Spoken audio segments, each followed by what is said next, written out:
East of Eden, death lies ahead for everyone in Genesis except Enoch.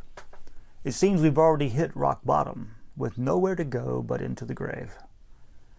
Death isn't good, but it isn't the whole story. There is more to this picture. Things can get worse. Some things are worse than death.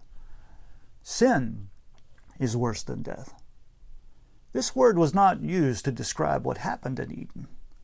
The word sin first appears when God confronts Cain about his anger. Cain is angry with God and envious of his brother because God did not accept his offering from the produce of his crops, though he did accept Abel's offering from the flock. We don't know for certain why God didn't accept it. Whatever the reason, Cain's anger puts him at risk. Sin, God says, is lurking at the door. Its desire is for you, but you must master it. Sin, like a predator, stalks our hearts. It is an indwelling alien power.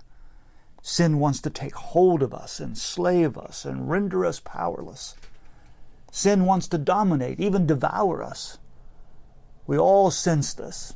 It is why we sometimes do things we don't want to do and perhaps never thought we would actually do. When sin overpowers, we lose sight of God's purposes. We miss the mark. We fail to image or represent God in the creation.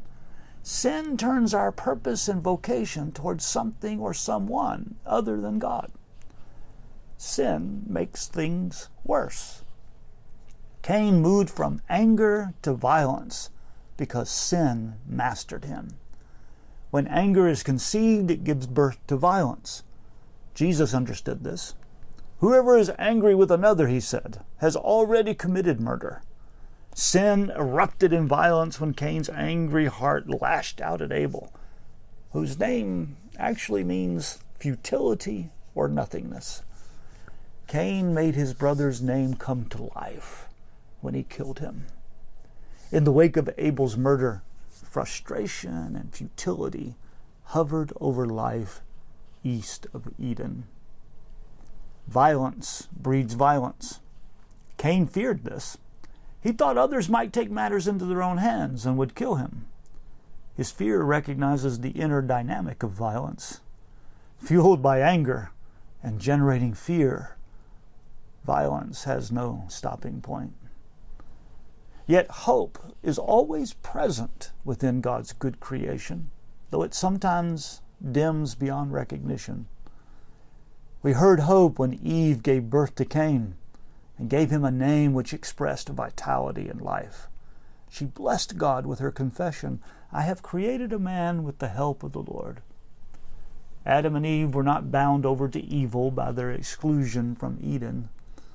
By the grace of God, they bore children, raised crops, herded flocks, and worshiped the Lord. God did not remove grace from the creation. The Lord did not execute Cain, but protected him. The Lord showed mercy. God's blessings continued, even in Cain, whose marriage produced children, and Cain also built a city. Though living east of Eden, God's purposes for the world were still at work, and humanity not only multiplied, but also created music, smelted metals, and built cities. Cain's violence did not end the story any more than Adam and Eve's immature choice did. The story continued, and God continued to pursue them.